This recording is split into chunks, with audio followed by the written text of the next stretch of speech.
last video, we found the derivatives of the functions x squared and x cubed, and we showed that they take this form. We said, well, the derivative of x squared is 2x, which is of this form, and the derivative of x cubed is 3x squared, which is also of this form. So how do we show that generally? Well, we can do it simply by the definition. So we have that f(x) equals x to some power n, where n can be any real number in this case. So I'll just write that, n is a real number.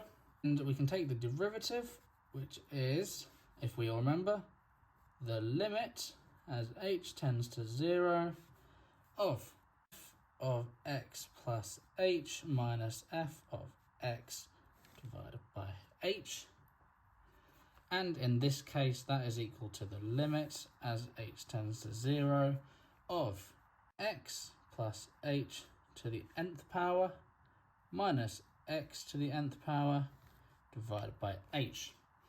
And this looks a little bit complicated at the moment, but it's okay, because I'm going to use a rule which I haven't formally shown yet, but it's quite easy to see if you know a little bit about probability and binomials.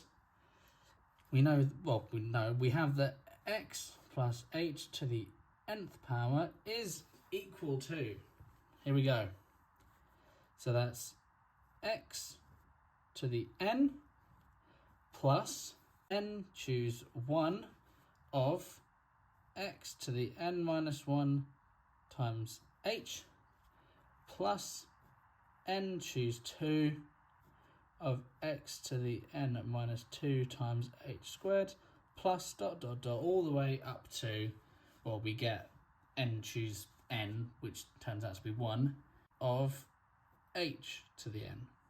Okay, we're going to have to take that with a pinch of salt at the moment, but we can show that later. You can go ahead and show that if you want.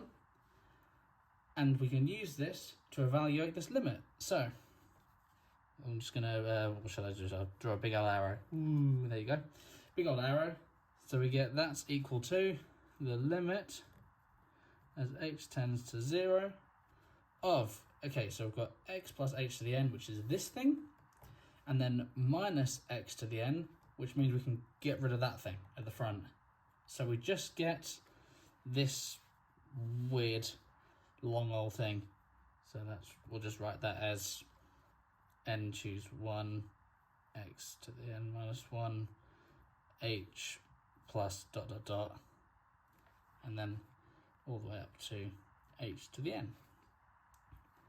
And that can get divided by h. Boom. Now hopefully you'll be able to see we can cancel the h's everywhere.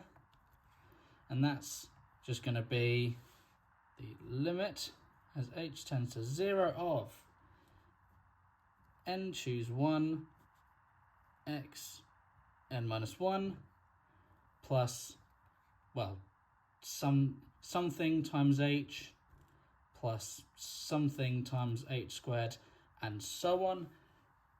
But we're taking the limit as h tends to 0, which means all of these further terms over here, they've got an h in them, they will disappear because they're becoming 0. So we just get n, choose 1 times x to the n minus 1, and n, choose 1 is always n. So we get n x to the n minus 1. Perfect. Boom. We are done. Little square, which means we are done. I should note that I've used the binomial theorem here. I've used some choose function. I can't remember if I've done a video on that or not. If I haven't, please let me know and I will go through the choose function with you. It's basic probability really. I'm sure you'll get it pretty easily. But that is a proof, and we've shown that the derivative of any power function here is just n times x to the n minus 1. You can think of it as multiplying by the power and then reducing the power by 1. Easy.